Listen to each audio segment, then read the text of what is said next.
नमस्कार दोस्तों, क्या हाल है। तारीख आज 23 नवंबर 2025 दिन रविवार। और आइए बात करते हैं आज के मुख्य समाचार में देश भर की तमाम बड़ी खबरों पर नजर डालते हैं। देखिए, पहली खबर, सरकार ने नए श्रम कानून के तहत सरकारी और प्राइवेट सेक्टरों में सभी कर्मचारियों के लिए बड़ा फैसला किया है। अब कंपनियों को 40 साल से ज़्यादा उम्र वाले डिलीवरी बॉय, स्टोर कर्मचारी और ऑफिस स्टाफ का हर साल फ्री हेल्थ चेकअप कराना अनिवार्य होगा। वहीं गुवाहाटी में खुलेगा अंतर्राष्ट्रीय वीजा सेंटर। पूर्वोत्तर के यात्रियों को अब दिल्ली मुंबई जाना नहीं पड़ेगा। वहीं दिल्ली दुनिया का सबसे प्रदूषण शहर बन गया है। यहाँ का AQI 506 तक पहुँच गया है। इस गंभीर प्रदूषण के चलते राजधानी के सभी स्कूलों में खेल कूद और आउटडोर स्पोर्ट इवेंट पर रोक लगा दी गई है। वहीं केंद्र मंत्री ने भारत और सिंगापुर के बीच सेमीकंडक्टर प्रोजेक्ट्स को उभरती तकनीक के क्षेत्र में सहयोग बढ़ाने पर चर्चा की है। दोनों देशों ने इन महत्वपूर्ण क्षेत्रों में साझेदारी मजबूत करने के लिए कदम उठाने पर सहमति व्यक्त की है।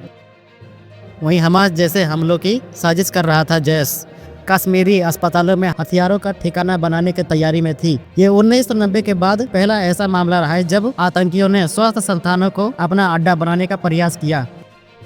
वहीं राहुल गांधी को वाराणसी कोर्ट में 18 दिसंबर को हाजिर होने का आदेश दिया गया है। यह सुनवाई उस बयान से जुड़ी है जिसमें उन्होंने 7 महीने पहले कहा था कि राम भगवान काल्पनिक है। कोर्ट ने मामले की अगली सुनवाई के लिए तारीख तय कर दी है। वहीं हरियाणा के पानीपत, सिरसा, करनाल और फतेहाबाद जिले में युवक कांग्रेस के कार्यकर्ताओं ने प्रधानमंत्री और मुख्यमंत्री के पोस्टर पर विरोध दर्ज करते हुए काली पोती और उन पर वोट चोर गद्दी छोड़ लिखा। वहीं सिरसा जिले में इस घटना को लेकर FIR दर्ज कराई गई है।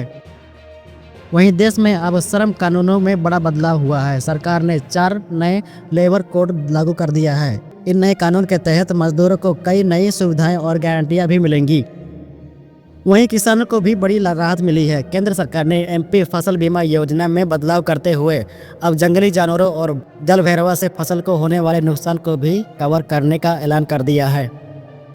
वहीं एक खबर तिरुपति मंदिर से सामने आई है, जहां तिरुपति लड्डू में जानवर की चर्बी मिलावट होने की पुष्टि हुई है। रिपोर्ट के अनुसार इस मिलावट के कारण मंदिर को करीब 250 करोड़ रुपए का आर्थिक नुकसान हुआ है।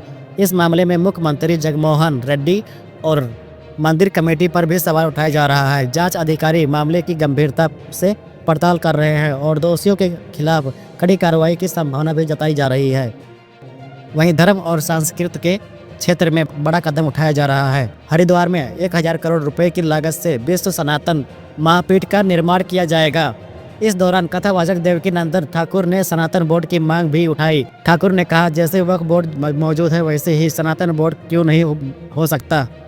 वहीं हिमाचल में 45 साल बाद घर लौटा व्यक्ति। हरियाणा में सड़क हादसे में चली गई थी याददाश्त। मुंबई में दोबारा चोट लगने पर लौटी मेमोरी। अब 45 साल के लंबे इंतजार के बाद वह अपने परिवार और घर वालों से मिल पाया है।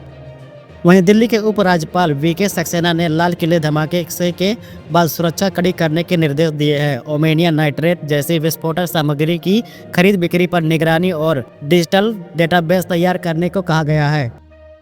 वहीं रिलायंस इंडस्ट्री ने स्पष्ट किया है कि वे रूस के बने क्रूड और उससे तैयार उत्पादों का निर्यात नहीं करेगा। कंपनी यूरोपीय यूनियन के लगाए गए सेक्शन का पूरी तरह से पालन करेगा। हालांकि घरेलू जरूरतों के लिए तेल की खरीद जारी रहेगी।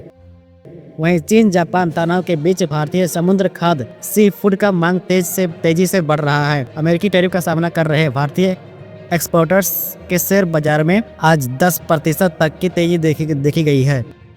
वहीं भारत का Tejas fighter jet Dubai air show में क्रैश हो गया। इस हादसे में पायलट की भी मौत हो गई। जानकारी के अनुसार पायलट हिमाचल प्रदेश के कांगड़ा जिले के रहने वाला था। घटना दुबई में आयोजित एयर शो के दौरान हुई। वहीं तमिलनाडु के डिप्टी CM उदयनिधि स्टालिन ने कहा कि केंद्र सरकार तमिल के लिए सिर्फ 150 करोड़ देती है, जबकि संस्कृत जैसी मरी हुई भाषा को 2400 करोड़ मिलता है। उन्होंने PM मोदी पर तमिल की अनदेखी और हिंदी संस्कृत सब थोपने का आरोप लगाया। भाजपा नेता तमिलिसाई सौंदरराजन ने कहा कि किसी भी भाषा को मरी हुई कहना गलत है। वहीं भारत के 92वें चीफ जस्टिस BR गवई का शुक्रवार को आखिरी कार्य दिवस था। उन्होंने कहा कि 40 साल की न्यायिक यात्रा के से बेहद संतुष्ट हैं। सीजीआई गवाही ने न्यायपालिका की स्वतंत्रता को संविधान की मूल संरचना बताया और 2021 के ट्रिब्यूनल रिफॉर्मर्स कानून की प्रमुख धाराओं को रद्द करने का फैसला इसी सिद्धांत पर आधारित बताया। वे 23 नवंबर को रिटायर होंगे। वहीं सागर के पंपेट गांव में मस्जिद की नींव खुदाई के दौरान राम और सीता की मूर्तियां मिली। सूचना मिलते ही स्थानीय हिंदू संगठन मौके पर पहुंचे और पूजा अर्चना की। निर्माण कार्य रोक दिया गया है और सुरक्षा के लिए पुलिस तैनात कर दी गई है।